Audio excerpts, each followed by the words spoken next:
મિત્રો, એક ભારત ન્યૂઝ મીડિયામાં આપનું હાર્દિક સ્વાગત છે। હિંમતનગર તાલુકાના ઇલોલ કનાઈ કાંદડા ગ્રામ્ય વિસ્તારમાં એરિગેશન પાણીની લાઇન લીકેજ હોવાથી પ્રદૂષિત પાણી યથાવત। ઘણા સમયથી ઇલોલ ગામે વિસ્તારોમાં એરિગેશન પાણીની લાઇન જૂની હોવાના કારણે વારંવાર લીકેજ હોવાની ઘટનાઓ બનતી હોય છે। છેલ્લા 3 વર્ષથી જાગૃત નાગરિકો દ્વારા રજૂઆત કરવા છતાં પણ નિરાકરણ આવ્યું નથી।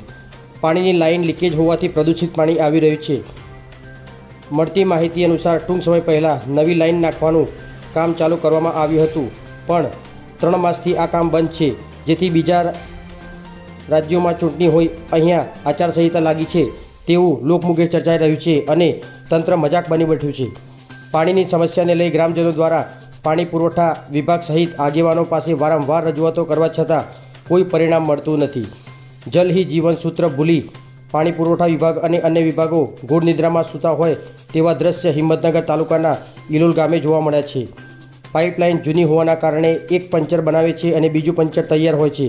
ઘણા ખેતરમાં પંચર હોવાથી ખેડૂતને પાકમાં પણ નુકસાન થાય છે, પણ પાણી પુરવઠા વિભાગ જાગતું નથી। શું પાણીની સમસ્યાને સમાધાન આવશે કે જલ હી જીવન હે સૂત્ર સાર્થક થશે? પત્રકાર વિશાલ ચૌહાણ, સાબરકાંઠા।